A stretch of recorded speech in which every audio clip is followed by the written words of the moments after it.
Bonsoir et bienvenue dans l'émission de cinéma Oblique.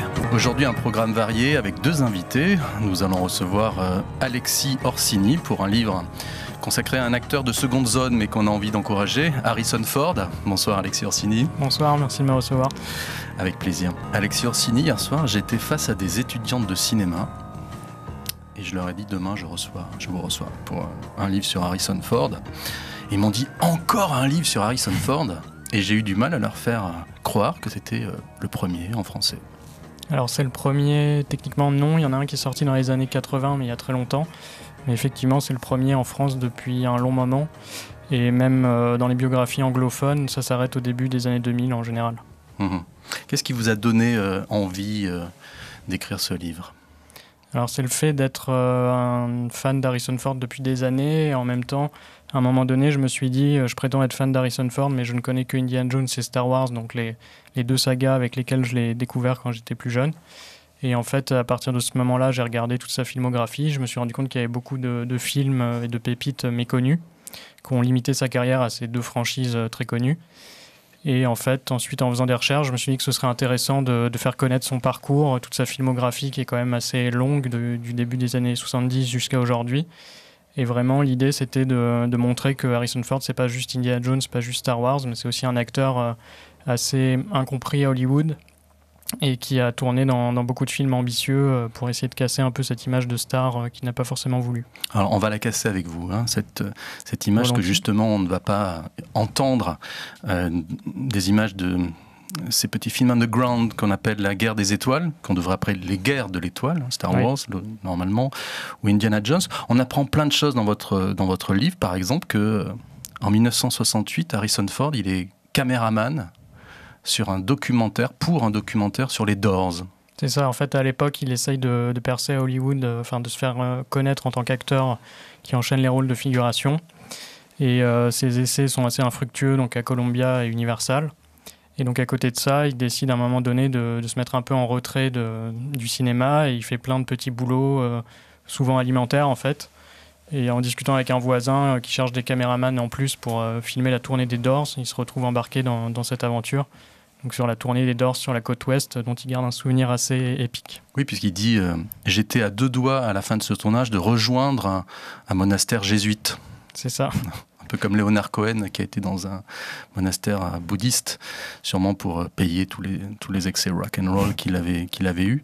Est-ce que vous êtes alors désolé, on va écouter des extraits en VF, mais je voudrais quand même qu'on entende un en version originale parce que ça serait quand même criminel de parler pendant presque 30 minutes d'un comédien sans entendre sa matrice, sa voix.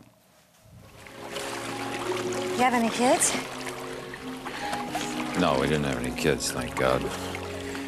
I always wanted kids. Bunches of them. Really? There's still time. Oh, come on. How old are you? Well, how old do you think I am? Let me think. Guess. 45? 48? 50? You're 50?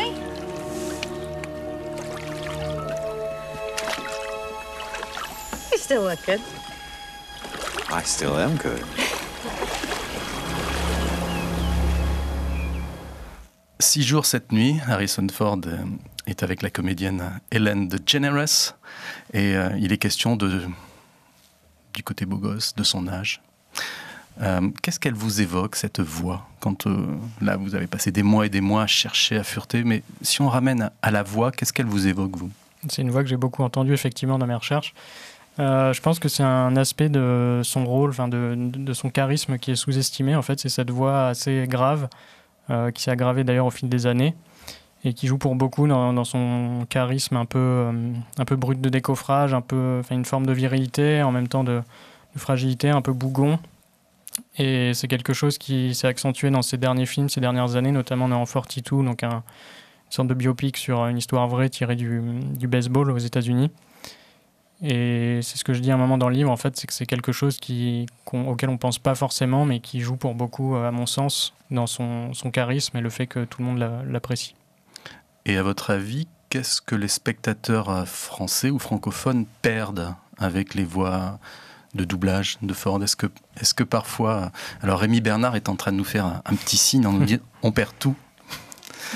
Mais c'est surtout qu'en français, il est doublé par Richard Darbois, qui est quand même un des meilleurs doubleurs connus. Donc, oui, forcément. Moi, je suis toujours partisan de la version originale, mais je pense qu'il a quand même apporté sa voix propre et sa personnalité au rôle d'Harrison Ford. Et d'ailleurs, sur les Indiana Jones et les Star Wars, on reconnaît bien la voix emblématique d'Harrison Ford. Alors, on ne va pas faire pleurer dans les chaumières, mais c'est vrai que dans la première partie de votre livre, comme pour beaucoup de comédiens, c'est un peu de succès, beaucoup de galères. Il dit lui-même, honnêtement, je ne valais pas mieux que mon salaire de l'époque. Donc, c'est quelqu'un aussi qui se cherche, qui fait du théâtre. Et dans votre livre, vous cachez rien, vous racontez les aberrations qui fait qu'un producteur d'une série télé l'embauche 2 fois pour la même série sans se rendre compte qu'il l'avait déjà engagé une première fois. Oui, parce qu'à l'époque, il fait beaucoup de rôles de figuration pour la télévision, donc vraiment des seconds rôles. Souvent un peu les mêmes, en fait, des rôles de hippie qui n'est pas trop à sa place dans l'univers de l'époque. Et effectivement, il tourne dans plusieurs épisodes de The FBI, avec un rôle très similaire sans qu'on s'en rende compte. Et en fait, c'est pour ça qu'il n'arrive pas à percer à l'époque, c'est qu'à chaque fois, c'est des seconds rôles, des apparitions très courtes, dans des séries qui comptent de nombreux épisodes, donc on ne va pas forcément se souvenir de ce comédien-là. Et c'est des rôles assez caricaturaux où il prononce 2-3 répliques et puis il disparaît de l'écran. Alors, il y a une petite blague sur lui qui dit que c'est le menuisier le plus connu depuis Jésus-Christ. Il est devenu menuisier parce qu'il ne trouvait pas assez de boulot, j'imagine. Il a travaillé pour le chanteur brésilien Sergio Mendes, il lui a refait sa cuisine. C'est son premier chantier, en fait, donc à la période où il avait du mal à trouver des rôles à Hollywood. Il s'est dit, j'ai une famille à nourrir, donc concrètement, il me faut du travail. Et à partir de là, il s'est mis un peu par hasard à la menuiserie, puisqu'il retapait à l'époque sa maison qu'il venait de racheter. Et du coup, sa première mission, c'était avec Sergio Mendes. Donc de là, il s'est fait connaître un peu de tout Hollywood, qui faisait appel à cette personne qui faisait bien son travail. Donc le bouche à oreille lui a permis de se faire connaître un peu d'Hollywood, mais vraiment en tant que menuisier et pas d'acteur, ce qui était un peu ironique. Et il a gardé cette image. C'est une des questions qu'on lui pose le plus souvent en interview d'ailleurs, sur le fait qu'il a été menuisier à un moment donné. Et il a lui-même comparé à plusieurs reprises son travail, son approche du cinéma avec celle de la menuiserie, dans le sens où il part de zéro pour construire une œuvre ou un meuble avec une équipe autour de lui et un savoir-faire artisanal. Alors je me souviens d'un entretien avec Jack Nicholson dans les années 80 dans Première, où il disait le drame des hippies, et il s'incluait dedans, Easy Rider et compagnie, le drame des hippies, c'est qu'ils n'ont rien construit, au sens qu'ils n'ont pas laissé de legs artistique au-delà du plaisir immédiat. C'est Jack Nicholson qui le pense. Harrison Ford est à peine plus jeune, et il est déjà assez lucide aussi sur tous ces idéaux. Il dit, c'est dans votre livre, en fin de compte, j'étais un hippie, mais qui partait travailler en costume cravate. Ouais. Il y a toujours cette idée que l'art, c'est supposé nous faire décoller. Et en même temps, comme vous l'avez dit, il avait une maison, des enfants. Et ça résume bien en fait cette formule, sa carrière et son approche en général de la vie, depuis tout petit, même à l'enfance. En fait, il est un peu à part et il dit lui-même qu'il se sent distant des loisirs d'enfant. Lui, il préfère lire des biographies d'Abraham Lincoln, ce qui est quand même un loisir atypique pour son âge. Et toute sa carrière, on retrouve ce fil rouge, même quand il est à Hollywood. Lui, donc, c'est une des plus grandes stars, voire l'acteur peut-être le plus connu, en tout cas le plus rentable à Hollywood de l'histoire. Et malgré ça, entre deux tournages, il ne va pas courir les soirées mondaines ou chercher à briller à Hollywood. Au contraire, il va se réfugier dans un ranch qu'il a construit lui-même dans le Wyoming.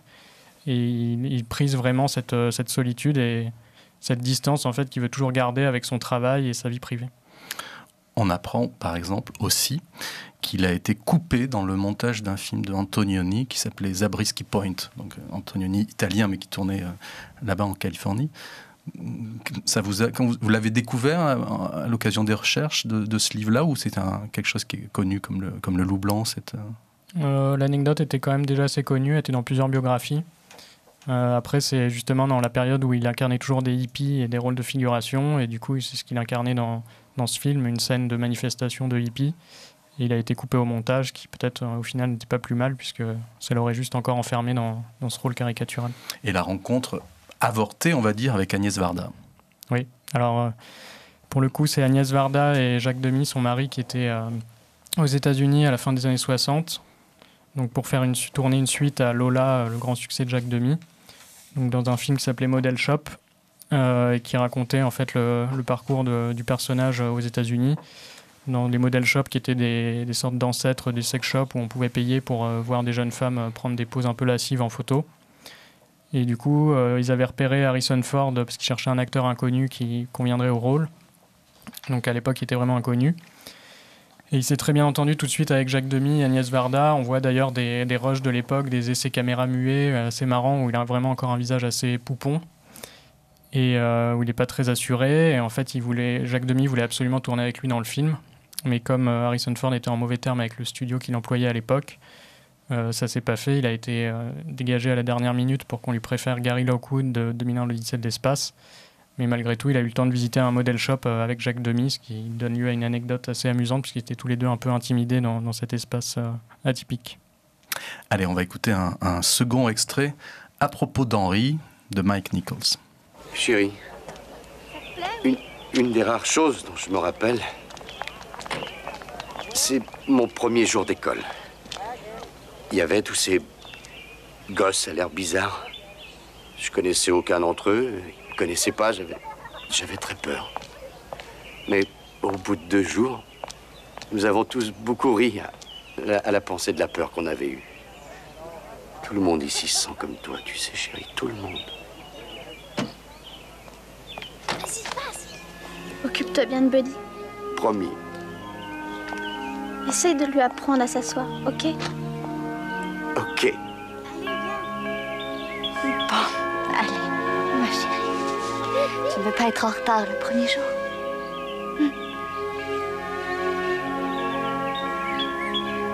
Henry, c'est merveilleux. Je ne savais pas que tu avais des souvenirs d'école.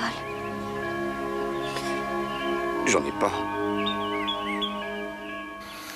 Alors, lui qui a beaucoup tiré sur les autres dans ses films, là il se fait tirer dessus à propos d'Henry et il devient donc amnésique, puis il recouvre l'usage de son esprit. J'ai choisi cet extrait à propos d'Henry surtout pour le rapport à l'enfance. Harrison Ford, j'ai l'impression que comme 8 acteurs sur 10, il est devenu artiste parce que son père et lui, ça marchait pas trop. C'est vrai qu'il y a ce rapport assez compliqué avec son père.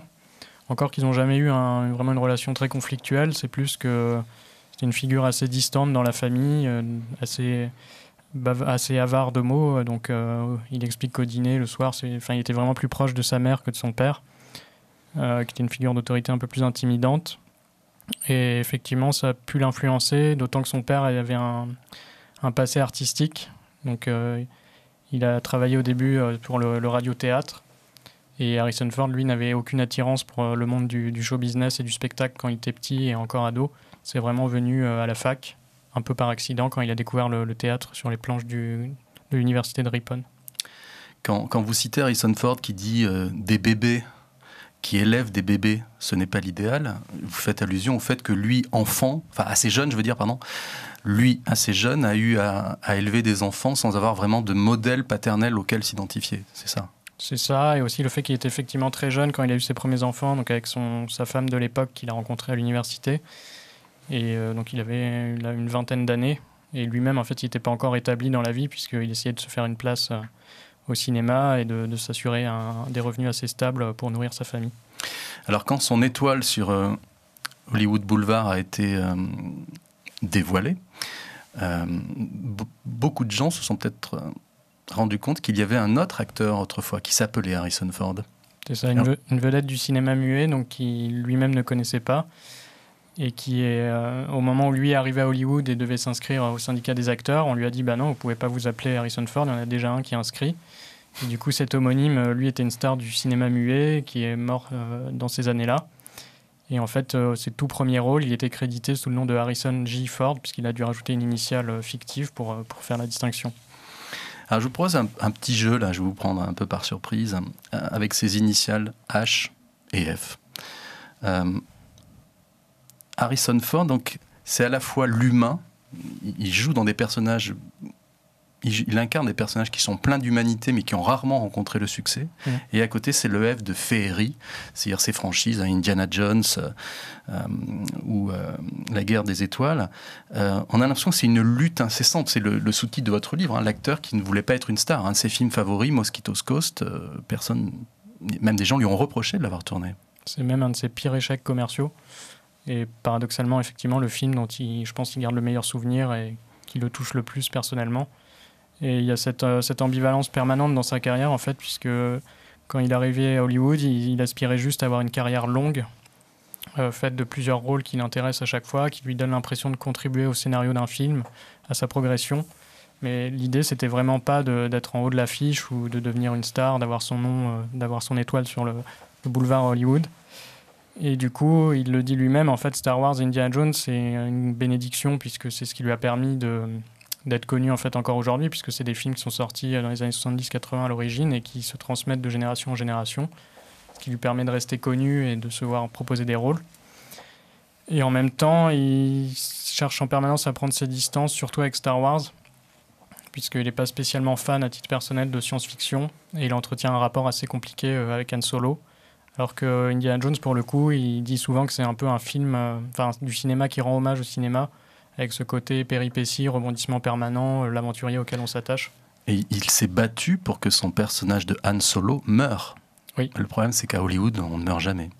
Surtout quand il a proposé de le faire, donc c'était dans Le Retour du Jedi, le troisième volet de la trilogie originale, et c'était inenvisageable pour George Lucas de faire mourir Han Solo dans ce film, qu'il considérait comme un film pour enfants. Et d'ailleurs, justement, George Lucas, pour lui, Star Wars, c'était un conte de fées. Donc il était hors de question de faire mourir un des personnages principaux. Alors dans le premier Star Wars, il y avait Alec Guinness également. Et Alec Guinness et Harrison Ford sont assez consternés en fait par la médiocrité des dialogues. Ils disent que même quand on les améliore, ça reste quand même pas terrible. C'est ça, en fait, dans le premier Star Wars, il y a une grande part d'improvisation sur le tournage, sur les dialogues. Harrison Ford notamment se baladait avec son script le soir dans sa chambre d'hôtel, il le relisait pour essayer d'améliorer les dialogues de Han Solo, pour les rendre plus vivants, plus fidèles à ce qu'il a concevait comme la personnalité du personnage. Et c'est notamment lui qui a improvisé vers le passage où il essaie de s'évader de l'étoile noire et il fait sauter l'intercom dans la prison. Il a fait exprès de ne pas apprendre sa réplique à ce moment-là pour paraître plus naturel dans ses réactions au moment de tourner la scène, qui a été bouclée en une prise.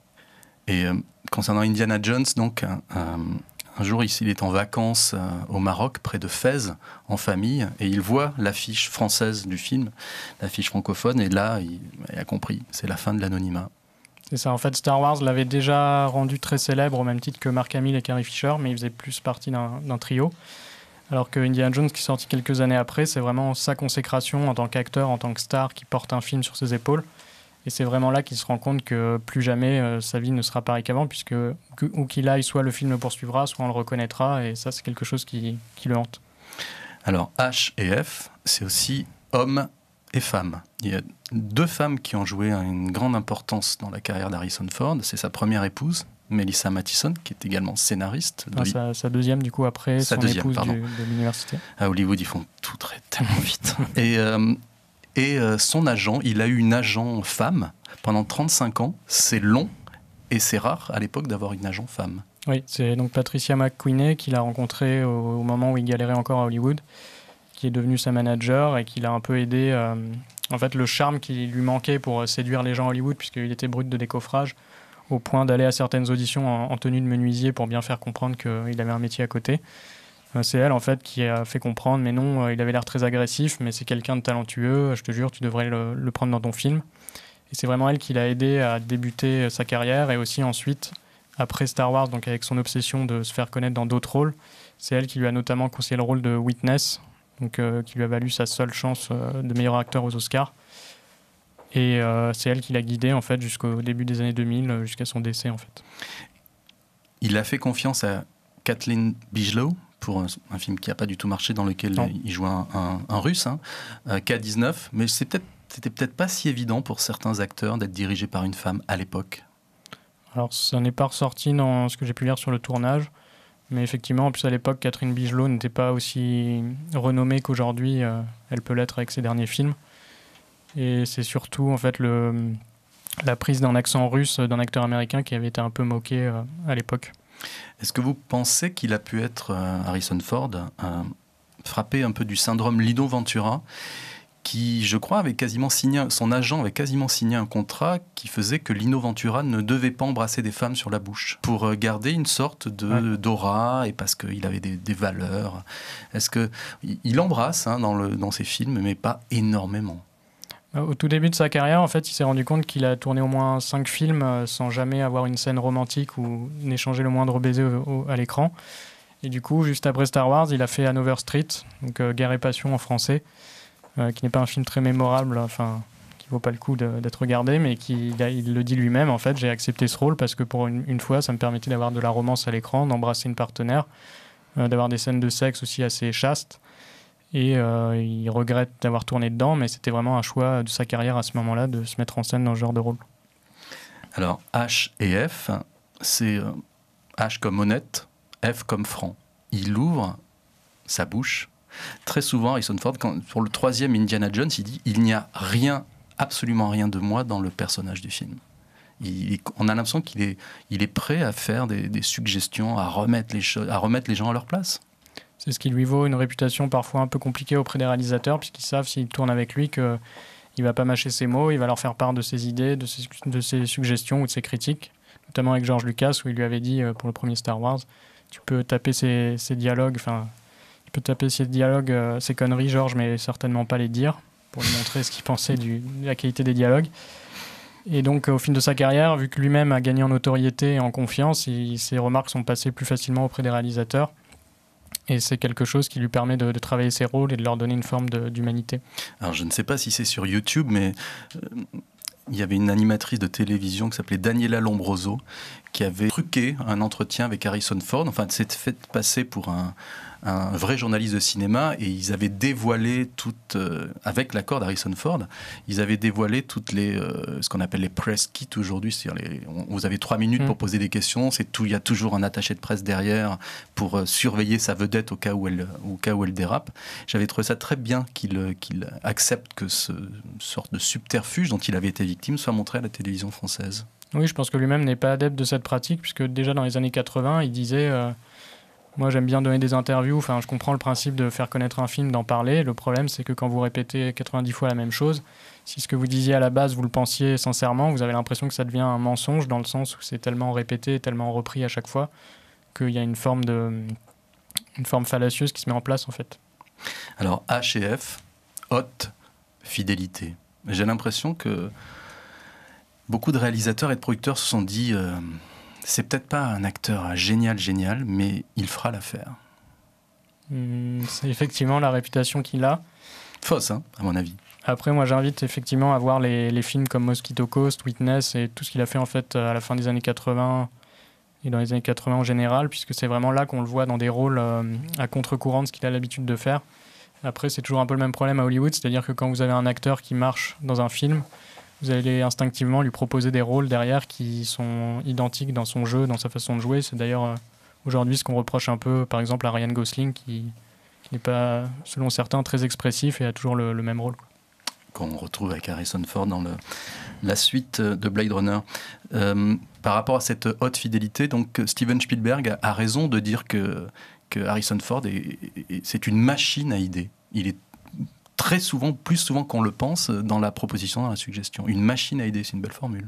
Oui, surtout sur le premier Indiana Jones, où c'est lui en fait qui a eu par exemple l'idée de rendre le personnage vulnérable, de montrer sa peur dans ses yeux, pour le distinguer notamment de James Bond, qui est un des modèles qui a inspiré Indiana Jones, pour faire comprendre que là où James Bond est toujours imperturbable quoi qu'il lui arrive, Indiana Jones, lui, quand il est sur le point de se faire écraser par un rocher géant ou de voir des serpents, il a peur. Ça permet au public de s'identifier. Indiana Jones a vraiment failli être une sorte de James Bond avec Sean Connery. C'était l'idée de George Lucas à la base, d'en faire un personnage de playboy séducteur. D'ailleurs, il y avait plusieurs scènes dans le premier film où on devait le voir avec des étudiantes pour leur proposer des conférences de 5 minutes dont on comprenait très vite la nature. Et c'est des scènes qui, pour certaines, ont été tournées mais ont été coupées au montage. Et c'est un aspect qui ressort un peu plus dans le deuxième, Le Temple Maudit. Allez, allons en 1983. Los Angeles, Blade Runner. Regardez. C'est moi avec ma mère. Ah oui?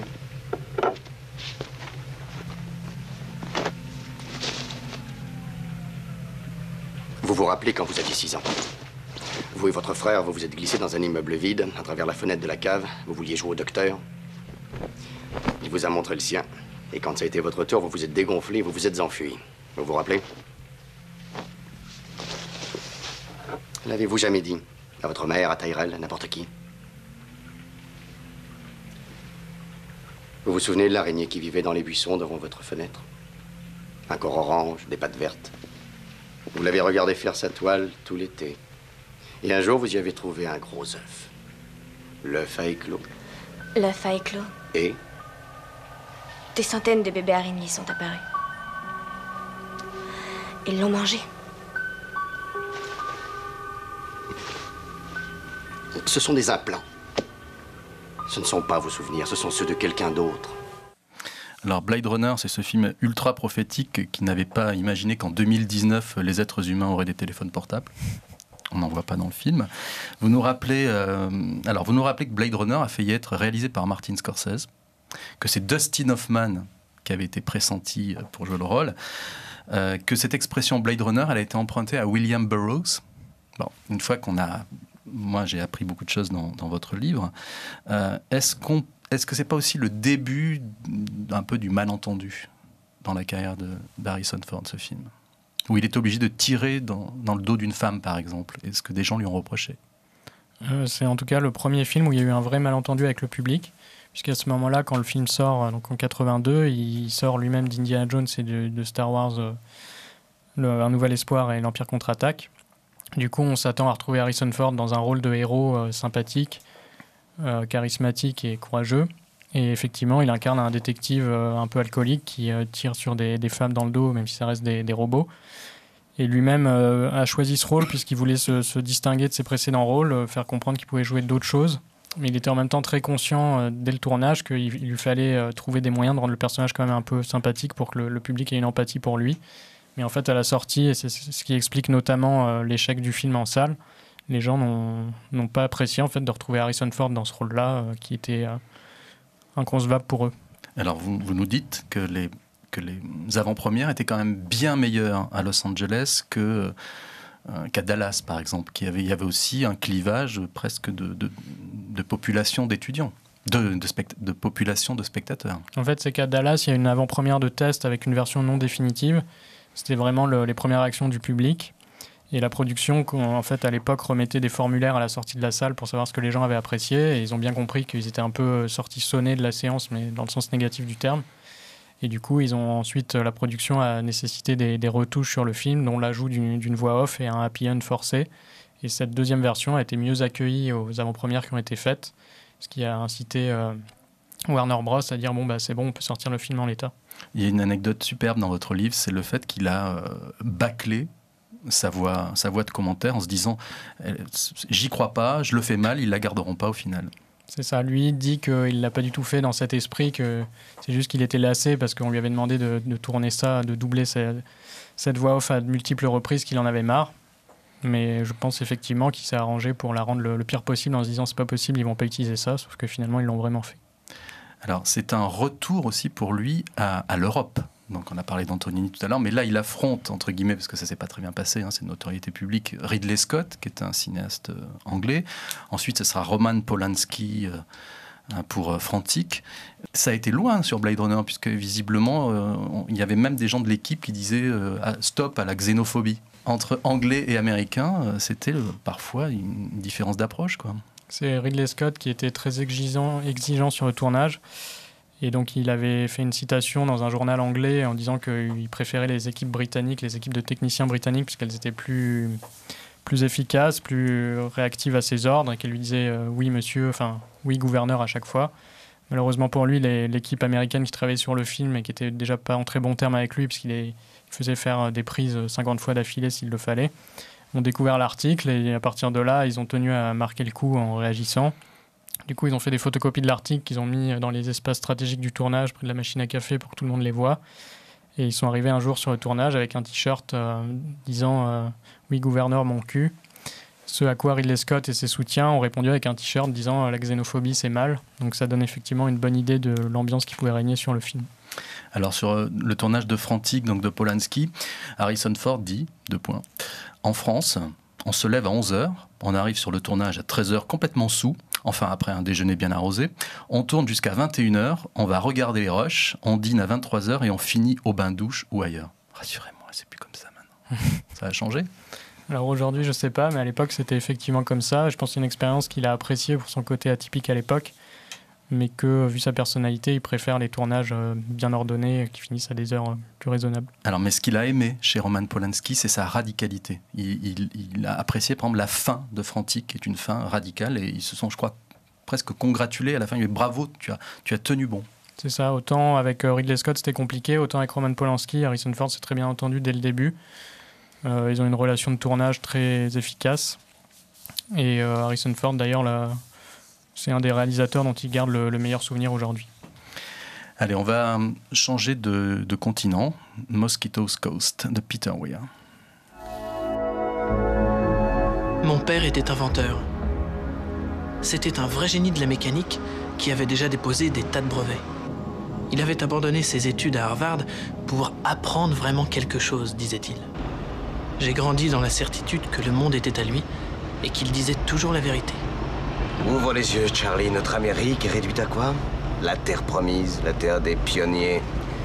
Laissez venir à nous le rebut de vos anciens rivages grouillants. Coca-Cola, c'est ça. Vive la télé. L'American Way. L'argent facile. L'argent public. Sinon, le crime paye dans la région. Et tout le monde est content. Ils continuent de rappliquer comme des mouches. Ouvre les yeux, Charlie. Ce pays est une chiotte.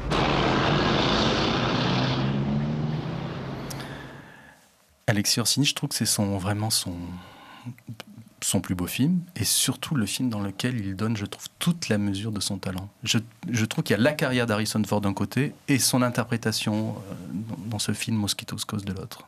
C'est son rôle le plus atypique, oui, et celui où il est vraiment un contre-emploi de tout ce qu'il a pu faire jusque-là dans tous ses films. Et encore aujourd'hui, ça reste pour moi la référence de son jeu d'acteur. Et c'est ce qui rend en fait d'autant plus dommage le fait que le film n'ait pas trouvé son public.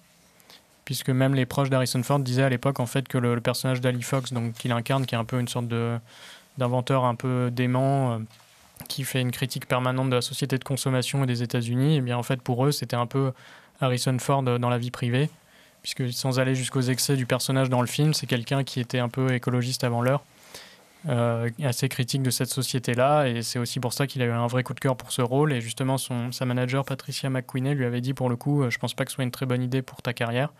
Et il a dit tant pis, je peux pas continuer à faire ce qu'on attend de moi à chaque fois, j'ai envie de faire ce rôle, j'adore ce personnage, j'ai un coup de foudre, et il s'est lancé là-dedans.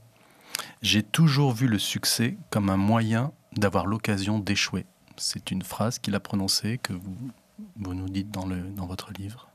C'est avec Mosquito's Coast, le contrat est rempli. Il est rempli, et ce qui est en fait un peu dommage, c'est que quand même après coup, il s'était juré de continuer à faire les rôles qui lui plaisaient. Et peu de temps après, dans les années 90, c'est vraiment là qu'il s'est enfermé dans des rôles caricaturaux très attendus à Hollywood, en fait, avec toujours le rôle du bon père de famille qui va tout faire pour sauver ses proches, ou l'Amérique dans certains cas. Allez, on va gagner 20 ans et on va écouter Morning Glory de Ivan Reitman.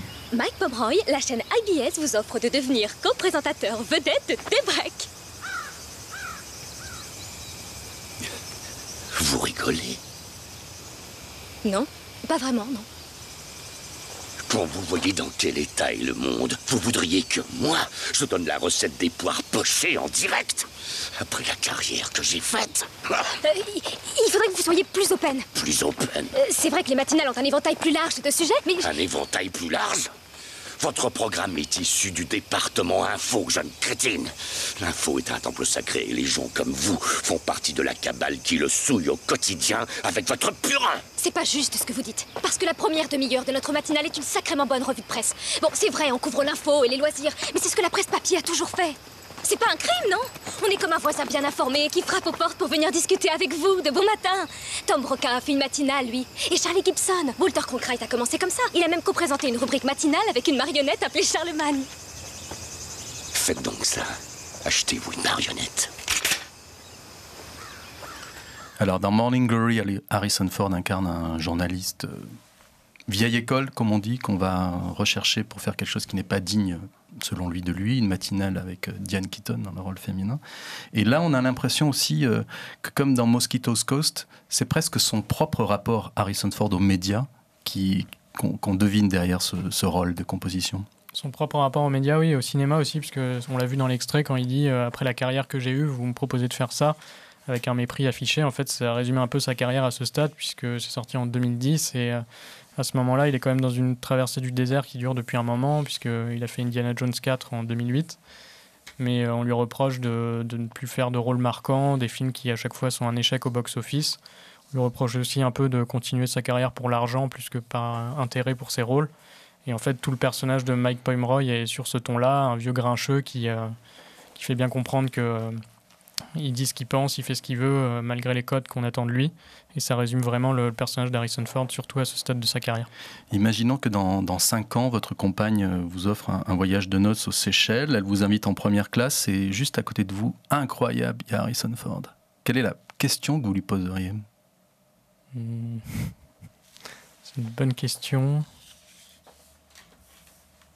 Là, je sèche. Et pourtant, j'ai préparé une liste de questions au cas où ça arriverait.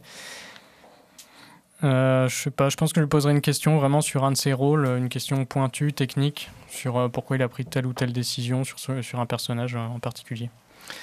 Alors, il y a une phrase de lui que j'aime beaucoup. Il dit la vérité que l'on garde pour soi, c'est la vérité, alors que la vérité qui est prononcée, c'est un mensonge. Je trouve que ça résume bien ce faux côté taciturne qu'il a dans la vie, j'imagine, et dans ses personnages. Il ne parle jamais trop pour ne rien dire. C'est ça, il fait bien comprendre que quand il est en promotion pour un film, il est en promotion pour un film, c'est-à-dire qu'il va vous parler du film, pas de sa vie privée, il va éviter tout ce qui est hors sujet, tout ce qui est à côté. Et à l'inverse, une fois qu'un film est sorti, 10 ou 5 ans plus tard, il n'hésitera pas à dire ce rôle, j'ai fait une erreur, alors qu'à l'époque où il est sorti, il va tout faire pour assurer la promotion, même s'il n'en est pas forcément convaincu à ce moment-là. Merci beaucoup, Alexis Orsini. Merci à vous. Votre livre Harrison Ford, l'acteur qui ne voulait pas être une star, mais qui l'est devenu, est paru chez Duno.